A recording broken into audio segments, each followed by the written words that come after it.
그 찬양의 한 곡이 너무 설교의 한 편보다 사실은 그 은혜가 있는 것 같아요. 그래서 찬양이 이미 다 일을 한 것 같아요. 네, 그래서 그러나 한번 마가복음 5장 25절에서 34절의 말씀을 같이 한번 우리가 살펴보면서 우리 하나님이 우리를 어떻게 사랑하시는지 한번 잘 또 보도록 하겠습니다.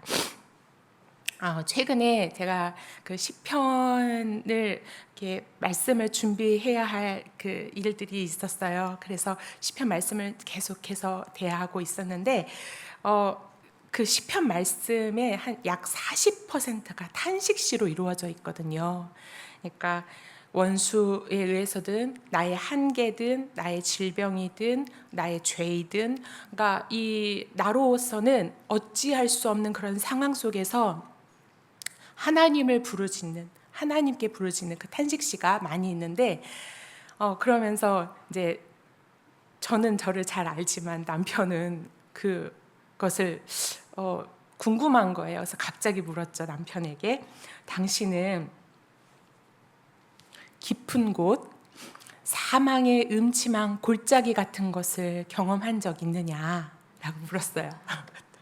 설거지하고 있는데, 제가 말고 그가 설거지하고 있는데 전 옆에 와가지고 그걸 경험한 적 있느냐 그랬더니 대뜸 아니 그러더라고요. 그래서 아니, 그렇기 때문에 천국도 경험한 적 없어. 근데 전혀 예상치 못한 말이었어요. 그냥 아니까지는 알겠는데 그 다음 말이 그런데 그의 중심에서 나오는 말인 것 같아서 곱씹게 되더라고요. 그렇지, 맞지, 그럴 수 있지.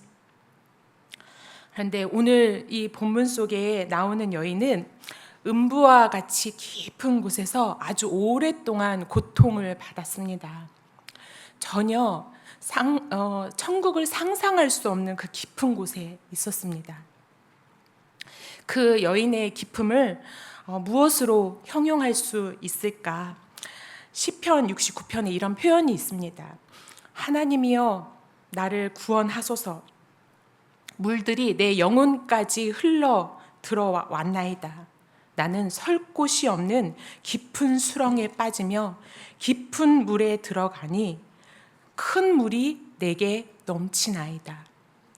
그러니까 여기서 나오는 물은 사망, 죽음이거든요. 그러니까 내가 사망 속에 들어가 있고 그 사망이 내 영혼에 흘러 들어와서 내가 죽게 되었나이다, 이런 고백인데, 지금 이 여인이 이 사망과 같이 이 물이 내 영혼에 흘러 들어와서 죽음이 이 목구멍에 차올라서 이 여인의 상태가 나를 도와주세요, 나를 구원해 주세요, 이렇게 소리 낼 수 있는 그 신음조차도 낼 수 없는 그 깊은 상태가 이 여인의 지금 자리가 아닌가. 12년을 혈루병을 앓으면서 그림자같이 사는 거예요. 실체 없이. 병을 낫고자 얼마나 애썼는지 자기가 가진 모든 것을 쏟아냈습니다. 그런데 효험 없을 뿐 아니라 괴로움과 허비만 있었을 뿐 도리어 병이 더 중하게 되었다라고 말하고 있습니다. 그런데 그런 그녀의 귀에 어디선가 내게 들리는 하나님 아들 주님 이야기가, 그에게 그 소문이 들려온 거예요. 그 주님 이야기를 듣는데 이 여인이 다시 가슴이 뛰기 시작하는 거예요. 왜냐하면 예수님이 내가 원하노니 깨끗함을 받으라 라는 이 한마디에 문둥병자가, 병든 자가, 귀신 들린 자가, 그리고 죽음을 경험한 자가 회생, 소생함을 얻고 살아난다는 그 소문이 그녀로 다시 살 소망을 얻게 한 거죠. 근데 그분이 지금 내가 사는 이곳으로 온다고 하니 내가 이전에는 숨어 지내고 그림자같이 살았을지라도 이 여인이 한 번은 용기를 내어서 이게 군중 속으로 파고듭니다. 수년 동안 마치 죄인처럼 사람들을 피해서 살았습니다. 그런데 오늘은 숨을 수가 없습니다. 그렇다고 해서 오늘 앞에 나오는 이 야이로 회당장처럼 당당하게 떳떳하게 나와서 사람들과 예수님 앞에 나의 병을 드러내고 나를 고쳐주세요 할 수 있는 형편도 아니었습니다. 사람들이 그녀의 병을 마주할 때면은 불쾌해야 할 것이 역력하기 때문이죠. 그녀가 앓고 있는 이 혈류병은 모세의 율법에 의하면 부정한 것입니다.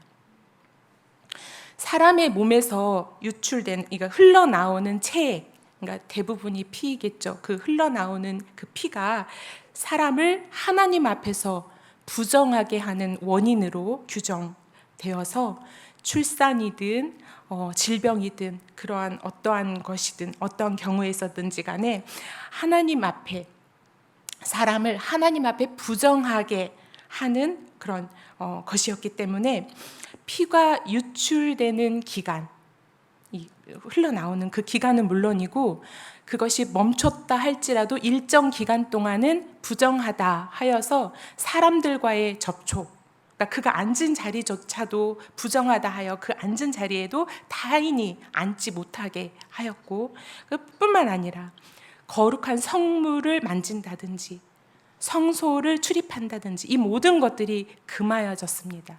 이게 레위기 12장, 15장에 잘 나타나는데요. 그러니까 이게 무슨 말일까요? 이 여인은 그러니까 사는 동안에 이 나의 부정함, 나의 더러움으로 다른 사람이 부정하게 될까봐, 더러워질까봐 전전긍긍하면서 모든 사람과의, 심지어 가족까지도 접촉이 힘들었었겠죠. 무엇보다 성소의 출입, 거룩한 성물을 만지기조차 어려웠으니, 끊어야 했으니 이 여인의 외로움과 영적 고통을 누가 가늠할 수 있을까요? 그러니까 12해 동안에 부정하다. 저 오염덩어리 간다.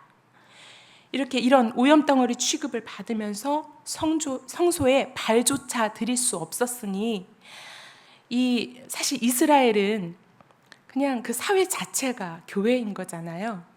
그냥 먹고 사는 모든 것이 그냥 종교였잖아요. 근데 내 가족뿐만 아니라 그냥 모든 삶의 근원이 다 끊어진 거죠. 그 여인의 기반이 다 없어진 거예요. 그러니 신앙 공동체에서 위로와 힘, 그러니까 그 여인이 힘과 위로를 받을 수 있는 게 없는 거죠. 모든 것으로부터 끊기워졌으니 이스라엘 백성에게 끊어진 자와 같잖아요. 그러니 이 여인의 이 자신의 처지를 놓고 얼마나 눈물을 흘려야 했을까? 내가 정말 하나님의 백성이 맞나? 그런 그녀가 이제 지금 예수님 앞에서 은밀하게 손을 뻗습니다. 몸을 낮추고 예수님을 향해서 손을 뻗는데 그분이라면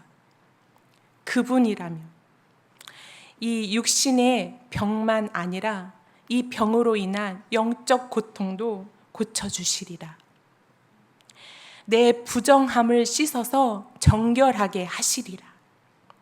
그분이라면 나의 더러움으로 그가 더러워지는, 내가 더러우니 그가 더러워지는 누를 초월하는, 극복하는 무언가가 그분에겐 있지 않을까?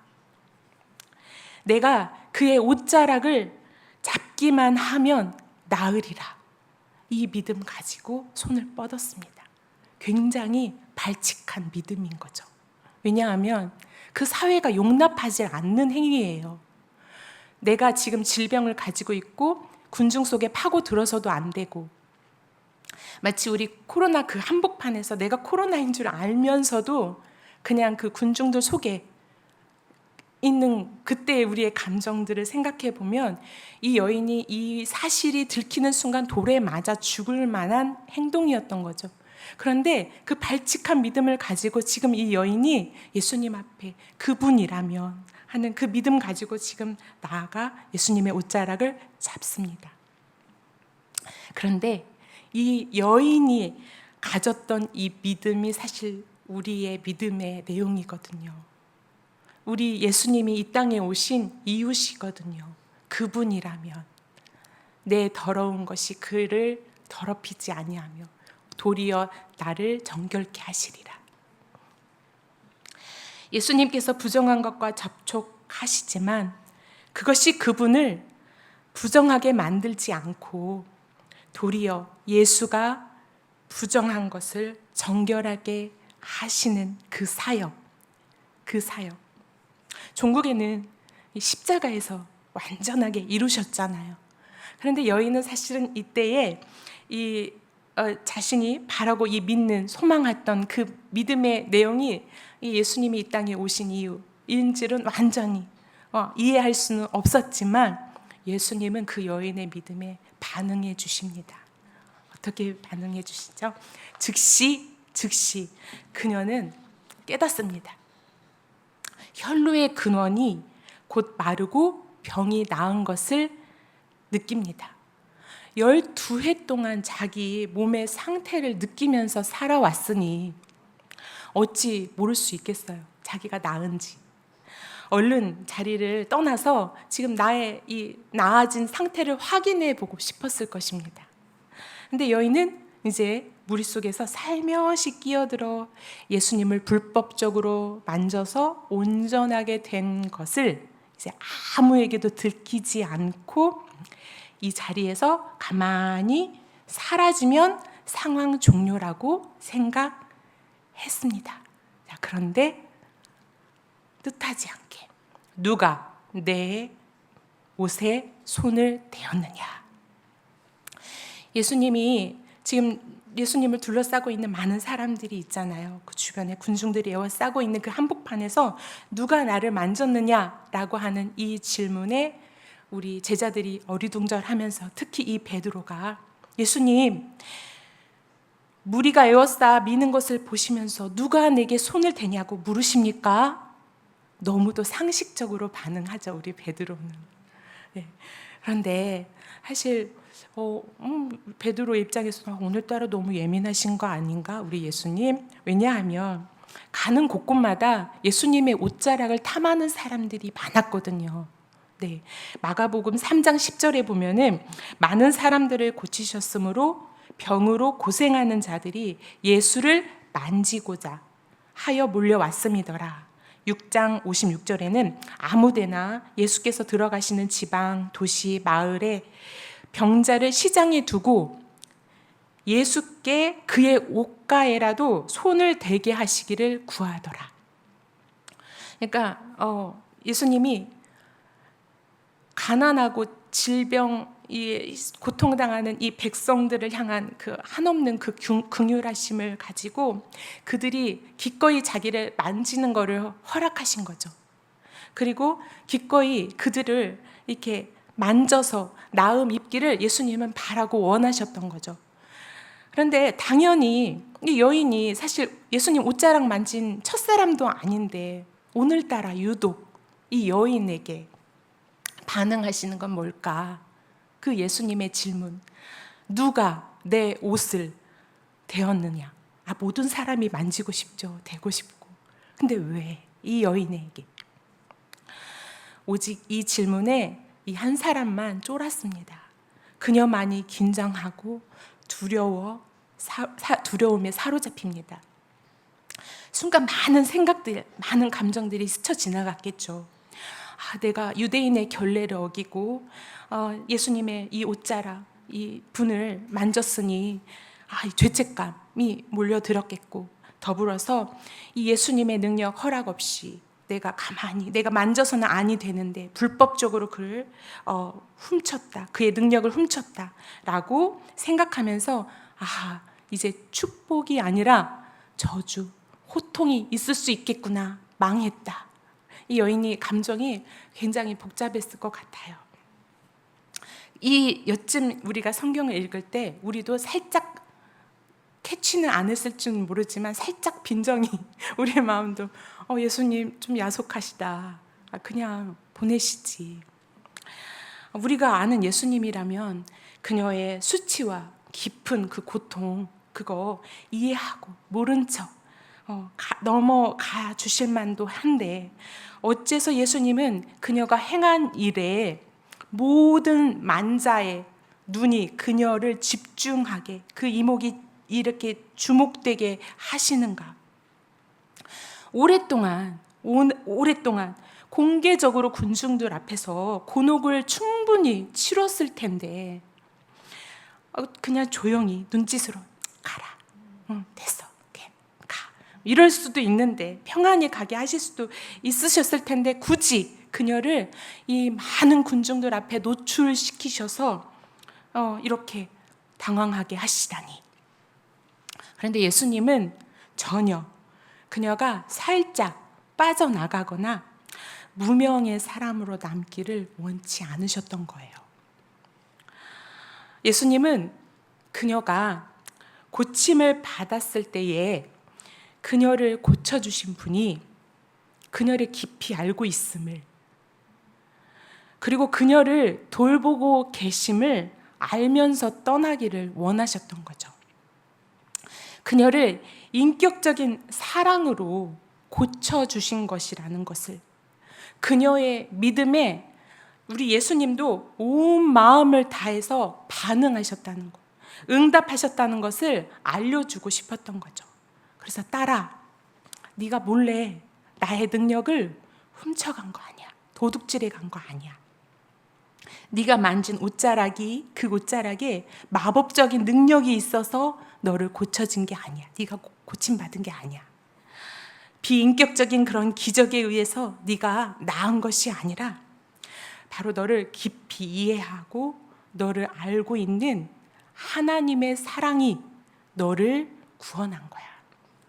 그러니 딸아, 네 믿음이 너를 구원하였으니 평안히 가라 라고 말씀하셨어요. 예수님의 구원과 치유는 인격적이고 온전한 것입니다. 단순히 그녀의 육체의 질병만 낫게 하시는 것이 목적이 아니고, 오랜 세월 동안 그 여인이 이 몸에서 그 체액이, 피가 유출되면서 그 여인의 마음속에서도 피눈물이 많이 흘렀을 거 아니에요. 주여, 나를 버리셨습니까? 내가 시온의 딸이 맞습니까? 주의 구원에서 내가 끊어져 있는 것은 아닙니까? 어찌 응답하지 않으십니까? 그 여인이 12해 동안 하나님 앞에 그 흘러내리는 피만큼이나 그 마음이 흘렀을 것 같아요. 많은 사람들이 예수님의 옷자락을 탐하면서 만졌겠지만 12해 동안의 그 영혼의 고뇌와 절망에도 불구하고 그분이라면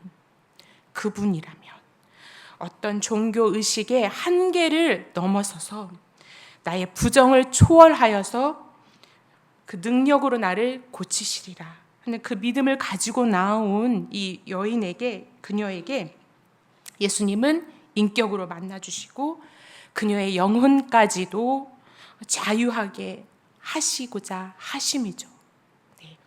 스바냐 3장 14절에 이러한 말씀이 있어요. 시온에 따라 노래할지어다. 이스라엘아 기쁘게 부를지어다. 예루살렘에 따라 전심으로 기뻐하며 즐거워할지어다. 여호와께서 내 형벌을 제거하였고. 시온에 따라 네 형벌이 제거되었다. 이 노래를 이 여인이 부를 수 있게끔 지금 그의 걸음을 잡아둔 거죠. 시편 124편에 우리의 영혼이 사냥꾼의 올무에서 벗어난 새같이 되었나니 올무가 끊어짐으로 우리가 벗어났도다. 그 올무가, 새가 아무리 발버둥 쳐도 결코 그 올무에서 벗어날 수 없습니다. 바깥에서 부숴내야 하는데 그것을 우리 예수님께서 그 부정, 그 죄로 인해서 철저하게 그 안에 갇혀 있는 그 새를 자유하게, 이 여인을 자유하게 하시는 주님의 그 구원하심이십니다. 예수님의 구원하심은 전 인생과 전 인격의 회복입니다. 진정한 샬롬을 회복하시려고 그것을 위해서 우리를 부르셨어요. 우리를 부르심은 우리의 인생, 우리의 이 회복, 인격의 회복을 위해서 우리를 부르셨다는 거죠. 우리는 때론 마술적인 기적을 원하면서 주께 접근하고 비인격적인 탁월한 결과들을 원할 때가 있어요. 교회 와서도 주님의 능력을 탐하고 주의 은혜를 탐하고 훌러덩 가는 저의 모습도 있습니다. 그렇지만 예수님은 우리의 걸음을 멈춰서라도, 얘야 멈춰서라도 온 인격으로 예수님의 그 사랑을 알고 가기를 원하십니다. 우리는 주님의 능력, 주의 은혜만 먹고 바람과 함께 사라질 때가 많은데, 우리 주님은 나와 눈과 눈이 마주치고 가슴과 가슴이 연락되고 나와 인격적인 충분한 만남, 그것이 예수님의 옷자락만 탐하는 게 아니라 그 옷을 입고 계시는 예수님께 주목하기를 예수님은 원하시는 거죠. 옷자락만 보고 땅바닥에 그 흘러내리는 그 옷자락에 그 술만 졸졸졸졸 따라가는 것이 아니라 예수님의 눈을 보고 예수님의 입술을, 예수님의 가슴을, 예수님을 주목해서 바라보며 예수님과 인격적인 만남을 가져가기를 예수님은 더 원하시는 것이죠. 우리가 비록 12년이라는 새의 올무와 같은 한계, 그러니까 나로서는 부숴버릴 수 없는 어떤 그런 고질적인 문제가 있을 수 있습니다.